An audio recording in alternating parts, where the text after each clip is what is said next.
آپ کسی جگہ پر انٹرویو دینے کے لیے جا رہے ہیں، کسی کمپنی میں، کسی ادارے میں ملازمت کے حصول میں، کسی جائز مقصد کے حصول کے لیے، تو آپ صرف اور صرف اس وظیفے کا اہتمام کریں گے،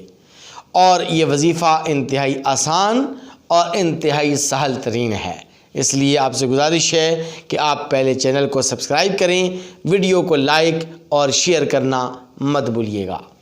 آیات مبارکہ کو پہلے آپ سماعت فرمائیں، اور پھر اس کے بعد میں ان آیات مبارکہ کو پڑھنے کا طریقہ بھی آپ کے سامنے عرض کروں گا، اور پھر آیات مبارکہ کو پڑھ کر آپ نے کرنا کیا ہے اس کا طریقہ بھی آپ کے سامنے رکھا جائے گا۔ پہلے آپ آیات مبارکہ کو نوٹ فرمائیں کہ یہ کون کون سی آیات مبارکہ آپ نے انٹرویو سے پہلے پڑھنی ہے۔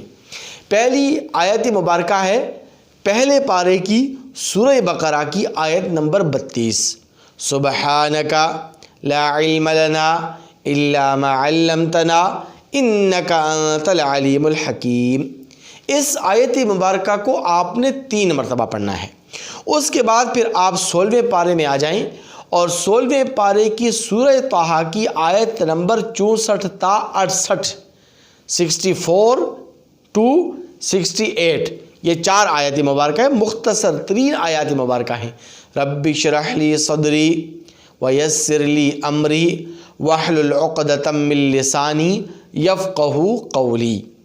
یہ 4 آیات مبارکہ ہیں۔ ان 4 آیات مبارکہ کو بھی آپ نے 3 مرتبہ پڑھنا ہے۔ جب آپ ان آیات مبارکہ کو پڑھ چکے ہیں تو انٹرویو دینے سے پہلے، اچھا پھر ایک اور بات،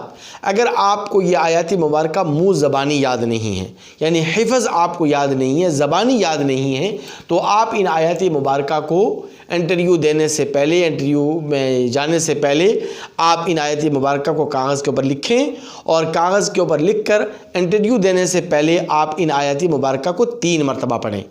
سورہ بقرہ کی آیت نمبر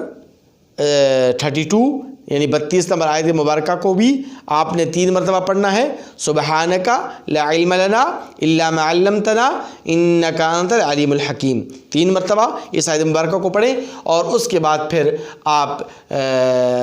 پارہ نمبر 16 کی طرف آ جائیں، سورہ طٰہٰ آیت نمبر 64 تا 68، 64 to 68، آپ ان آیات مبارکہ کو بھی 3 مرتبہ پڑھیں گے۔ رب اشرح لی صدری ویسر لی امری واحلل عقدۃ من لسانی یفقہوا قولی، ان 4 آیات مبارکہ کو بھی آپ 3 مرتبہ پڑھیں۔ ان دونوں آیات مبارکہ کو 3 مرتبہ پڑھ کر بس صرف اور صرف آپ نے ایک چھوٹا سا کام کرنا ہے کہ اپنے سینے کے اوپر دم کر لیں،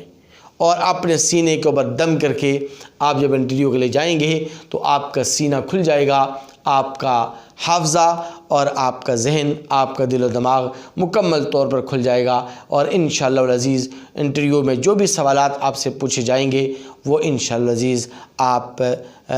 بآسانی اور باسہولت ان کے جوابات دے سکیں گے۔ رب کریم سے گزارش ہے کہ اللہ تبارک و تعالی میری آپ کی پوری کی پوری امت مسلمہ کی ہر جائز حاجت کو، ہر جائز خواہش کو اور ہر جائز مقصد کو 100% کامیاب اور کامران فرمائے۔